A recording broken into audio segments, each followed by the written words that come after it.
We are really trying to take our cues from veterans living with chronic pain. We don't want to decide what's important for you. We want you to tell us what's important. What I've put here is a study that we published back in 2018. Basically, it was an effort to talk to 1,500 individuals in Canada living with chronic pain or their caretakers to determine research priorities. And you can see some of the main themes in the blue circles below, not overly surprising. And we're currently engaged in efforts to speak directly to veterans living with chronic pain. And we anticipate enriching our research priorities with that information in the next 3 to 4 months. But in basic, some of the themes that come out, and I've seen them come across in the chats during this talk, how do we prevent acute pain from becoming chronic? And how do we deal with chronic pain to prevent it from flaring up or exacerbating? The idea, for example, that we spend $60 billion a year on all kinds of treatment to manage chronic pain, such as pharmacotherapy, etc. What about the idea about providing people with access to a gym membership so that they can work on keeping themselves in a state where their pain is less likely to impact them?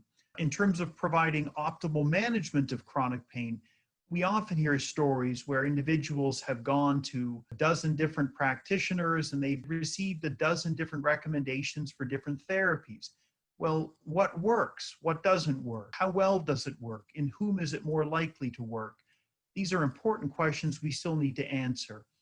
And in terms of measuring patient-important outcomes, people living with pain are more than just their pain. I saw across the chat, many people have to work with their pain. So they're going to be interested to know if they engage in a therapy, if they take their time, what is the likelihood it's going to help them stay at work or improve their sleep or improve their quality of life? We need to measure broadly so that we can really provide individuals with comprehensive information on all the domains that therapy is likely to help them improve in.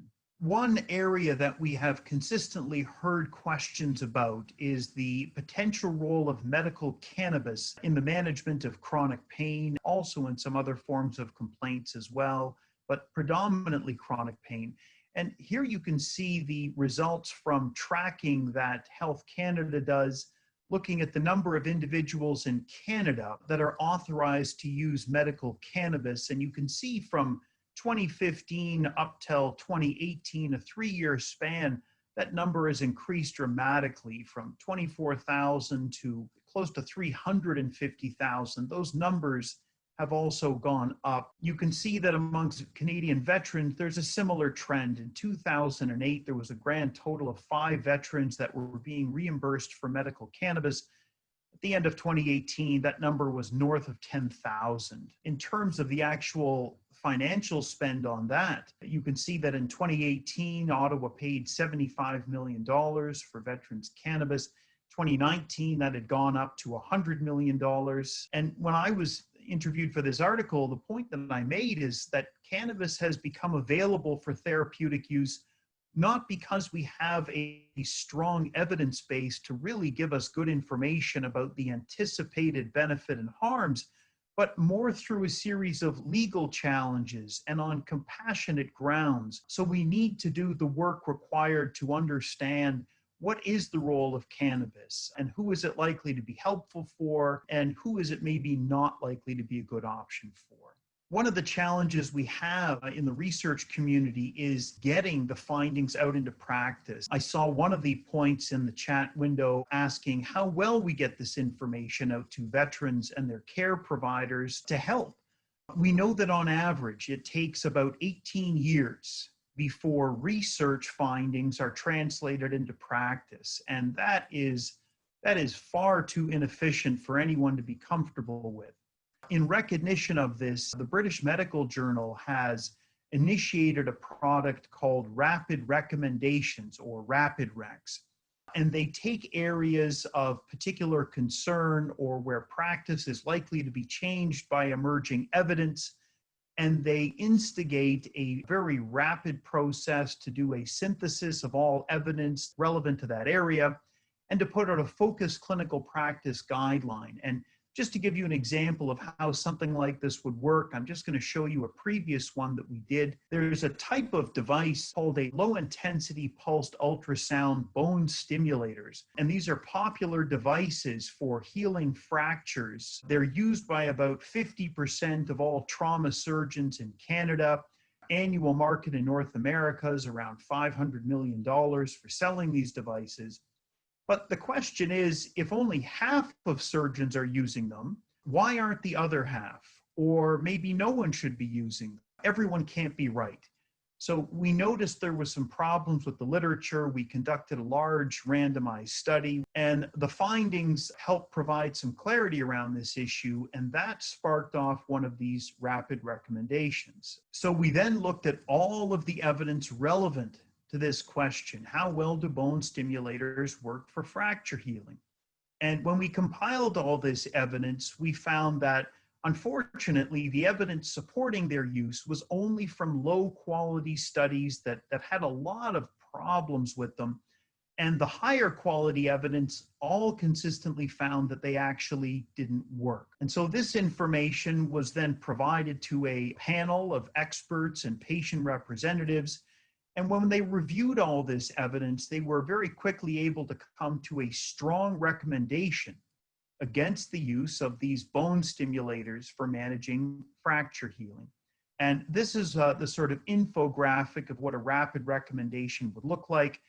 And the software we use to derive these is able to be inserted directly into the electronic medical records of clinics. And so if a patient comes in with a question about a certain area, this kind of recommendation, this information can be pulled up at the point of care and become part of the discussion when patients are deciding if they want to pursue a therapy or not. And we're currently completing one of these rapid recommendations on cannabis and chronic pain, which we anticipate will be out later this year. We also have the opportunity to learn from data that has already been collected or is currently being collected. There's a lot of observational data out there. One source is from the Institute for Clinical and Evaluative Sciences in Ontario. This is a government organization that tracks all healthcare utilization in the province, all medications, all hospital administrations. And they do have an identifier that allows us to pick out which patients are veterans. So we are in the process of designing studies we can use to better understand the kinds of care that veterans living with chronic pain receive, how quickly they get that care, and what the impact of that is. There's also a partnership between Veterans Affairs Canada and Statistics Canada to administer something called the Life After Service Study. And this is administered to veterans across Canada, a representative sample once every 3 years. And it gives us a sense about how well they're doing. What is their health status? How many are dealing with chronic pain? What kind of services are they receiving? So again, we have the opportunity to learn from this kind of information. We're also talking to Veterans Affairs Canada about the possibility of approaching military personnel upon release to join a prospective study to see if they'd be interested in providing information, both those that are discharged with chronic pain and those without, to really understand what is their journey like, how well do they do over time.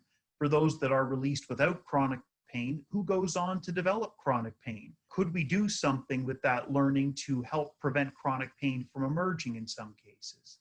And finally, VAC administrative data. We have heard concerns, and I've seen some of them in the chat window, about there being delays in communication, challenges engaging with civilian healthcare services, perhaps lengthy period of time from submission of a claim to VAC and when that claim is approved. We could look at these issues and determine how widespread they are, if they've been changing over time, and look to explore and identify targets to maybe improve the situation where warranted.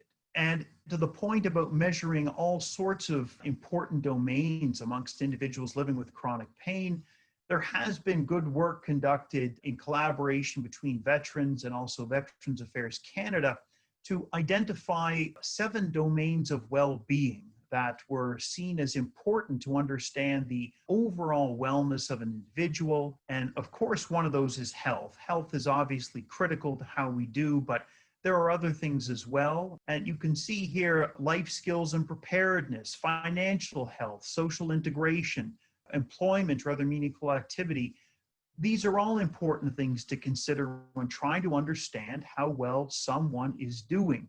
And we need to understand how we can best measure these different constructs. So we're also engaging in a series of studies to identify how well or how best to measure these different areas of well-being so we can start to put those out into practice and collect information to understand exactly how well veterans are doing in these areas.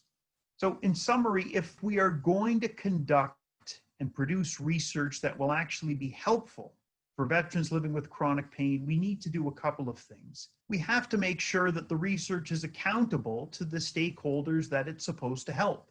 So we need veterans to help us set those research priorities. And we do have a veterans advisory group that has been formed. We are surveying veterans.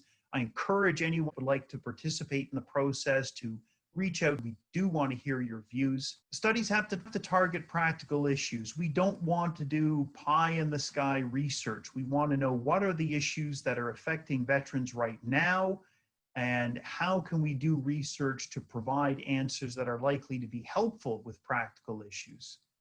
And finally, we have to do more than just publish a paper in a journal.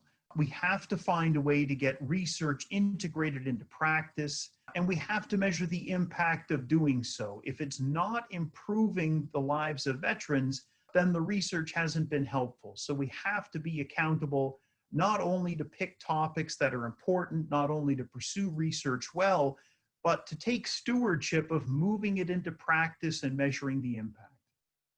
And thank you for your time.